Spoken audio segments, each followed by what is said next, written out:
A solution to a controversial street name. Oklahoma budget proposal fails, and an Oklahoma Democratic leader is ending his campaign. This is OU Nightly.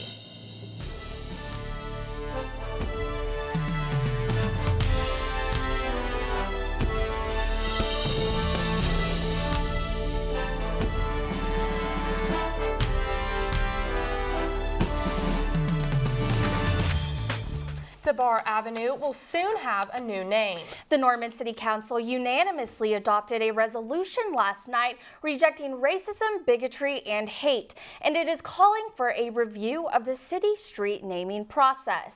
Nightly's Kyle Payne was at the City Council meeting last night for the lengthy discussion of the man in the street that bears his name. Change the name! Change the name! The community of Norman filled the seats at the City Hall meeting last night.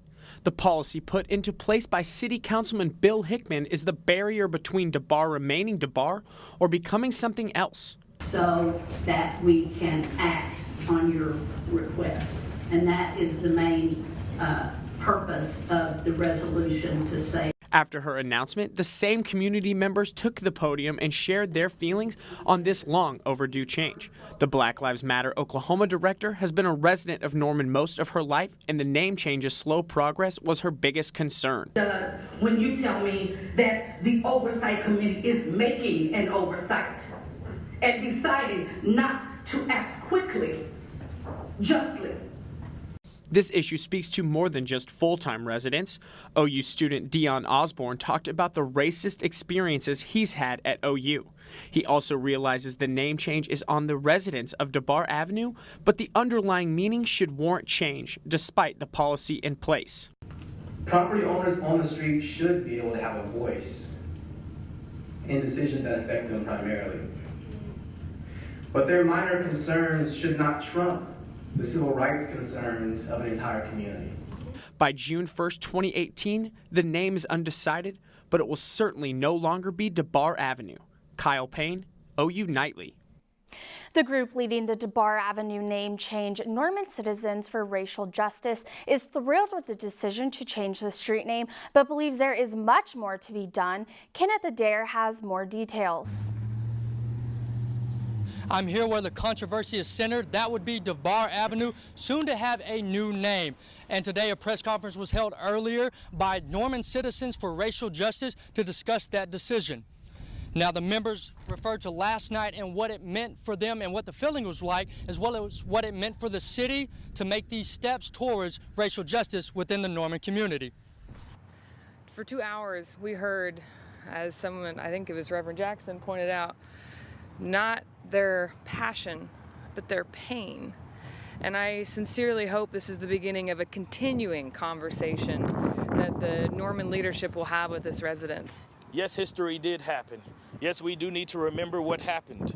However, we do need to make sure that we do better. And one of the easiest ways we can do that is to not honor the legacy of those who were so filled with hate.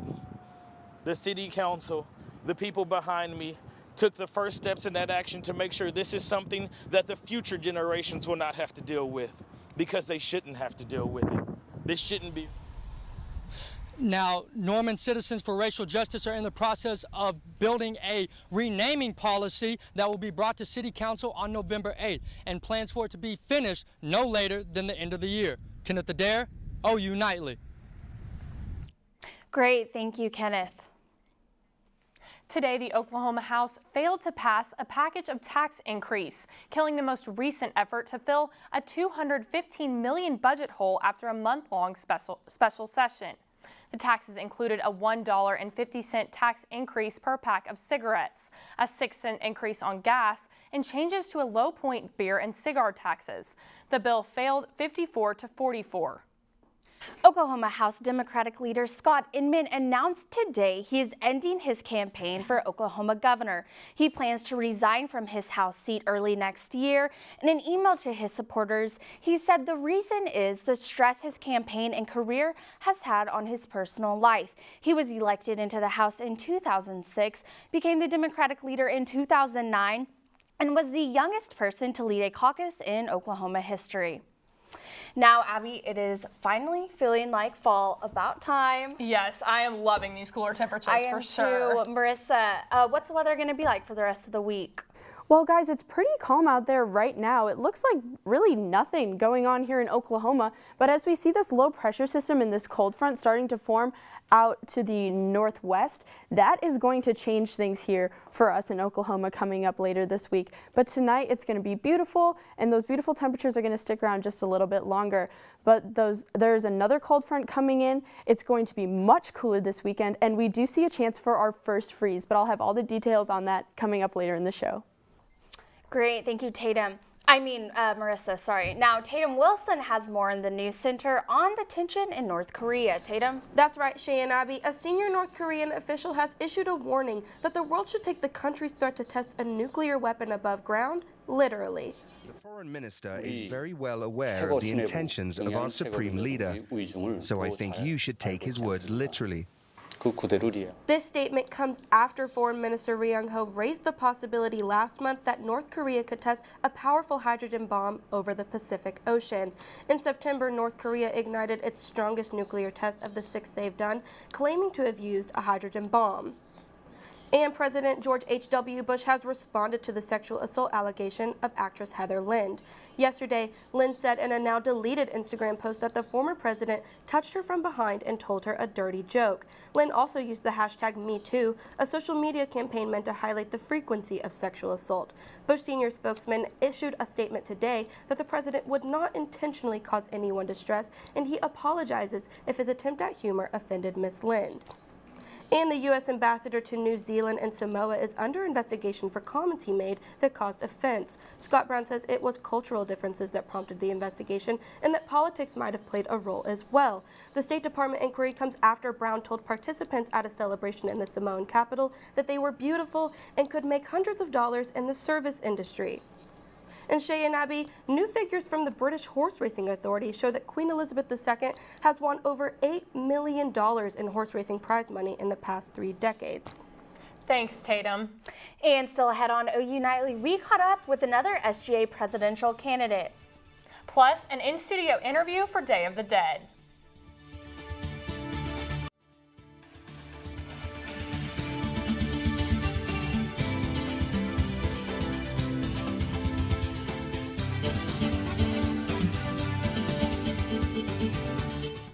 Welcome back. Today we continue our coverage of the SGA presidential candidates. Yassine Sherbaji is running again alongside VP candidate Hannah Hardin. We asked Sherbaji about his platform and the challenges that lie ahead. I would say the biggest challenge facing SGA is transparency. So there's a really low turnout on election day, and that's because people don't know what's going on.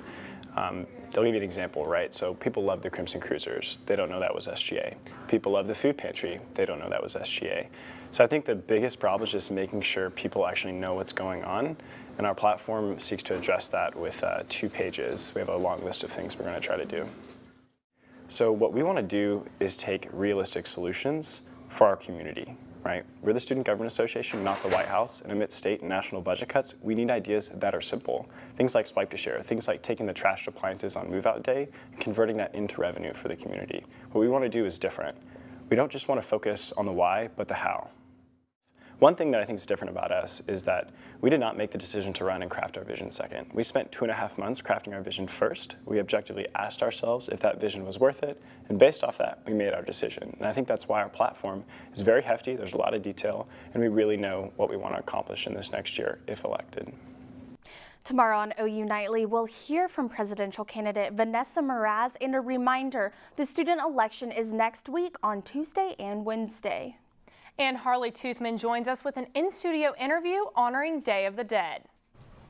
Thank you. Leslie Avila, the chair of Day of the Dead Festival, is joining us today. So Leslie, what is Day of the Dead and why is it so significant? Day of the Dead is just a day where you commemorate your loved ones that have passed away, and you can go celebrate by going to their tomb and visiting them and making food that they liked and just kind of trying to have those little memories and enjoy them and the things that they liked. Mm-hmm. And when and where is the Day of the Dead Festival happening on OU's campus? It's Lloyd Noble from 2 to 10, and everybody's welcome to come. It's free admission. And is on Sunday, right? Yes, Sunday. October 29th. Yes. And what sort of activities are actually going on at the Day of the Dead Festival? So we're going to have a processional right before the main act, and we're going to have several people come play, and we're going to have like folkloric dancers, fire dancers with LED lights. And right before that, we're gonna, or during the whole festival, we're gonna have like an artist corner for the, everybody to go, low riders, and like food trucks and all of that good stuff. And maybe for the people that don't know, what is the difference between Day of the Dead and Halloween, since it is close? So the difference between Halloween and Day of the Dead is Halloween is like more of a holiday for the whole world and to celebrate, and it's just like costumes to dress up in, like for kids to get, I guess, candy, and I guess it's more of like a religious side of it, and Day of the Dead is more of like a Hispanic culture. I know it's celebrated in South America as well, and it's being celebrated in other places as well, but it's more to commemorate your loved ones, and Halloween I think is, I don't really know much of the significance behind that, so I can't really talk about that. Yeah. Thank you for joining us. That's all the time we have for Mm-hmm. today. So we'll go back to Shea and Abby in the studio. Thank you, Harlee. Still ahead on OU Nightly, and the homecoming festivities begin. And Marisa has more with weather. That's right, it's beautiful outside right now, but it is going to cool down this weekend. I'll have details coming up next.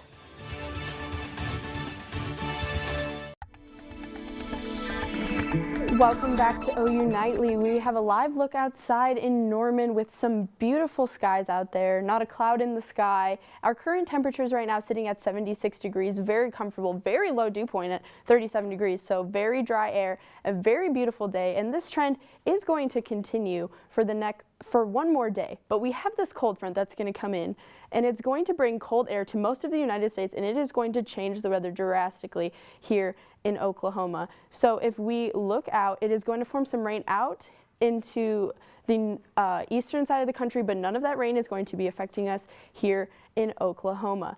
As for our temperatures, this is the temperatures for the next couple of days. We see as that cold front is going to come through, by tomorrow, it's not going to quite hit us. This 81 degrees, I think, is overshooting it a little bit. We won't quite get to 81 degrees tomorrow, but some models have us getting up that high. Then we do see that cold air mass just come in, and it is going to linger on Friday, keeping us at 49 degrees about for our high on Friday, and it's going to linger even into Saturday. That freeze could possibly happen overnight Friday into Saturday, getting below freezing at 31 degrees here in Norman, and it is even going to linger for our game on Saturday with 56 degrees in Norman.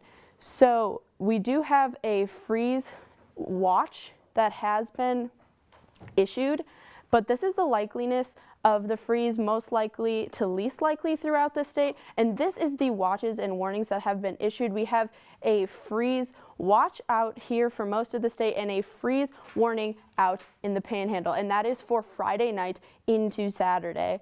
So panning out for the rest of the day, tonight it's going to cool down to 51 degrees, and then our lows tonight again a little bit warmer, but that is going to change very quickly. Tomorrow will be our last warm day, 72 degrees. Highs tomorrow, 70s for our last day, and then we do have that freeze watch that's going to come in on Friday. As we round out this forecast, we have that cool temperature that's going to come in Friday night into Saturday, so the game is going to be a little bit chilly. More chilly than we've been used to. Those 90-degree temperatures for our games is going to be a lot different this weekend for our game. Well, that definitely sounds like sweater weather to me. I'm going to be wearing a parka because I hate the cold. It seems like we just skipped right over fall. But speaking of the game, Sam is here to talk about a busy week for OU sports. That's right, it's homecoming week here in Norman. I'll tell you which Sooner sports are in action.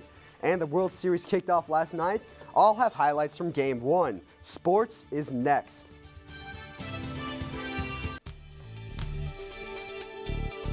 Welcome back. After a nail-biter against K-State on Saturday, the OU football team has a homecoming matchup ahead against Texas Tech. Last time the two teams faced off, it was nothing short of a touchdown fiesta.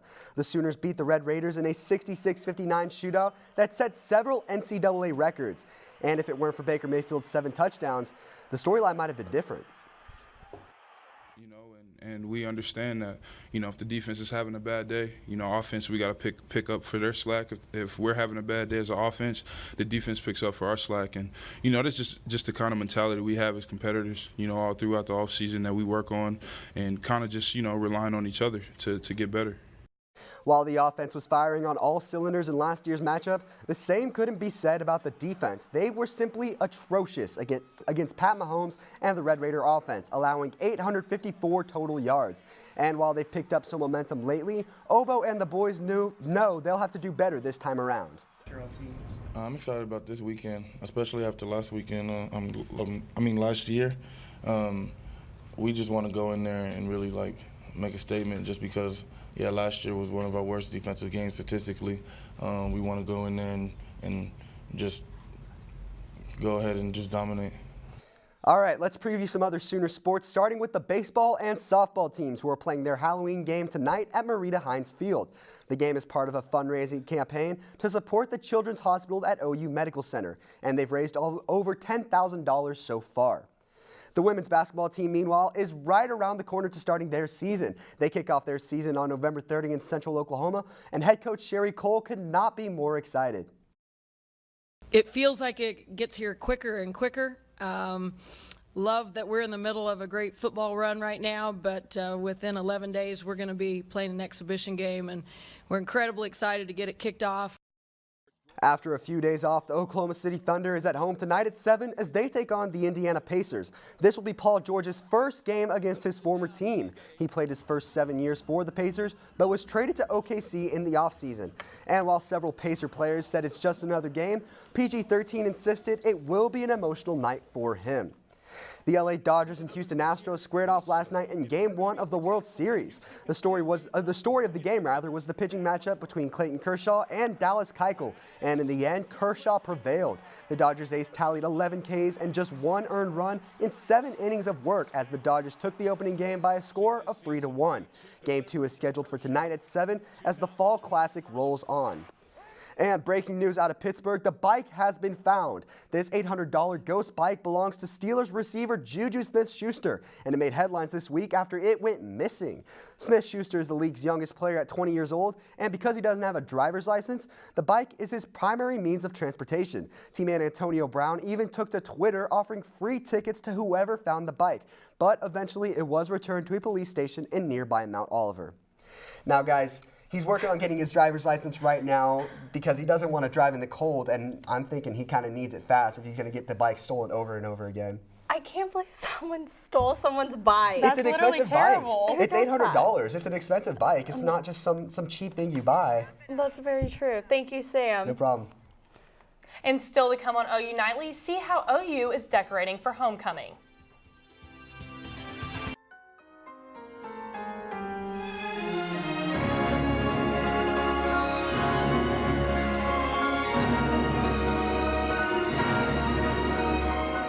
I'm Amina Switzer at the OU Nightly Update Desk.